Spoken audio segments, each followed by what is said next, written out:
अस्सलाम वालेकुम, welcome back to my YouTube channel Math Infinity Aspire. तो पिछली वीडियो में हमने जो है वो कर्व्स, पॉलीगॉन्स, एंगल इस तरह की डेफिनेशंस को डिस्कस किया था। आज हम right angle, obtuse angle, acute, reflex और फुल रोटेशन, स्ट्रेट एंगल क्या होते हैं वो डिस्कस करेंगे। तो सबसे पहले हम लोग देख लेते हैं कि फुल रोटेशन एंगल और स्ट्रेट एंगल क्या होता है। तो फुल रोटेशन एंगल हमारे पास बेसिकली क्या होता है, हमारे पास ये एक हमारे पास लाइन होती है, ठीक है। इसको हम 0 डिग्री कहते हैं, इसको हम 90 डिग्री कहते हैं, इसको 180 डिग्री कहते हैं और नीचे जो होती है वो हमारे पास तो यहाँ पर हमारे पास 270 होता है और यहाँ पर वापस से आके 0 यहाँ पर 360 डिग्री कहलाता है, ठीक है।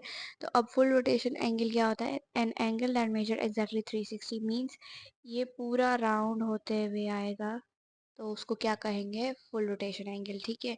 और उसके बाद है हमारे पास straight angle, an angle that measure exactly 180, जो एग्जैक्टली 180 को करे तो मीन्स वो क्या होता है हमारे पास? स्ट्रेट एंगल मीन्स ये यहाँ से इस तरह से ये 0 होता है, ये 180 होता है हमारे पास यहाँ पे, तो ये हमारे पास क्या कहलाता है? Straight angle. अब दूसरे टाइप के एंगल्स को देख लेते हैं, जैसे कि राइट एंगल है हमारे पास, an angle that measure exactly 90 degree, it forms a perfect L shape. Means कि ये हमारे पास जो है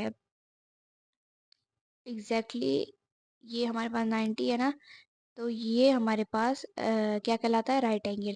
ये जीरो जीरो यहाँ से लेकर यहाँ तक 90, अब इन सब में 90 90 का डिफरेंस होता है। 0 में 90 ऐड किया, 90 90 में 90 ऐड किया, 180 180 में 90 ऐड किया तो 270, 270 में 90 ऐड किया तो 360।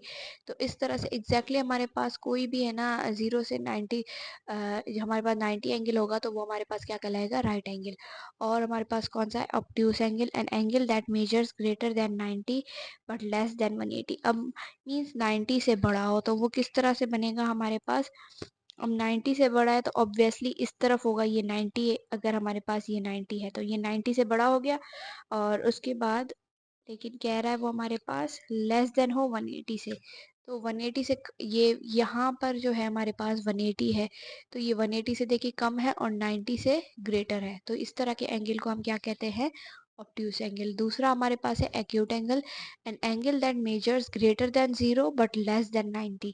मीन्स हमारे पास वो एंगल जिस जो हो 0 से ग्रेटर हो लेकिन 90 से कम हो, तो वो उस तरह का एंगल हमारे पास क्या कहलाता है? Acute angle. तो वो किस तरह से हमारे पास बनेगा? अब है ना 0 से क्या है हमारे पास? ग्रेटर है, ठीक है। तो 0 से ग्रेटर मीन इस तरफ से होगा, लेकिन 90 से कम है। 90 हमारे पास इधर है और 0 इधर है, तो 90 से कम इस तरह से बनेगा, तो वो हमारे पास क्या कहलाएगा?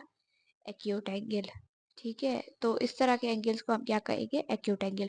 और हमारे पास ऑब्ट्यूस एंगल जो होता है वो राइट एंगल से बड़ा होता है और एक्यूट हमारे पास राइट एंगल से छोटा होता है। दूसरा हमारे पास आता है reflex angle, an angle that measures greater than 180 but less than 360, ठीक है। रिफ्लेक्स एंगल क्या होता है हमारे पास? वो एंगल जो 180 से बड़ा हो लेकिन 360 से छोटा हो।